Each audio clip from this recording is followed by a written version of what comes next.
Hello మామ, welcome to మన గార్జెట్ channel. ఈరోజైతే మనం సింపుల్గా టమాటా కర్రీ ఎలా చేసుకోవాలో చూసుకుందాం. ఫస్ట్ అయితే ఉల్లిగడ్డ కట్ చేసుకున్నా. తర్వాత నూనె పోసేసిన ప్యాన్ పెట్టేసి నూనె వేడి కాగానే ఉల్లిగడ్డ వేసేసిన. ఉల్లిగడ్డ తొందరగా మంచిగా వేగాలంటే ఇంత లైట్గా ఉప్పు వేసుకోవాలి మామ. ఉప్పు వేసేస్తే మంచిగా ఎర్రగా వేగుతాయి అవి.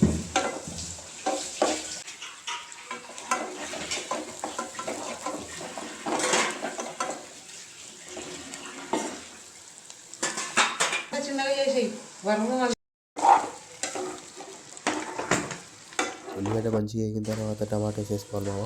టమాటా వేసేసుకున్న తర్వాత నూనెలో మంచిగా కలిపేసుకో అటు ఇటు. ఒక 2 నిమిషాల తర్వాత మళ్ళీ ఇంత చిటికెడు పసుపు వేసేసుకో. పసుపుని కూడా మంచిగా కలిపెట్టేసేసి మళ్ళీ మూత పెట్టేసి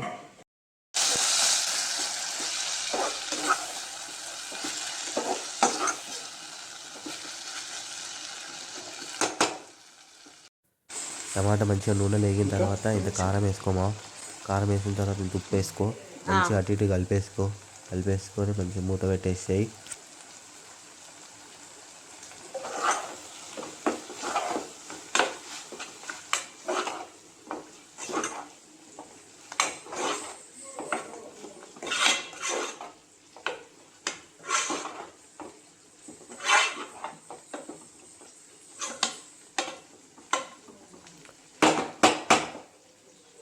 నూనె ఇట్లా మంచిగా పైకి తేలిందంటే కారం ఉడికినట్టే మా మంచిగా కర్రీ అయిపోయినట్టే. ఇక ఏం లేదు మా, సింపుల్గా ఇంతే. ఇక మన బ్యాచిలర్ రూమ్లో చేసుకునేది టమాటా కర్రీ.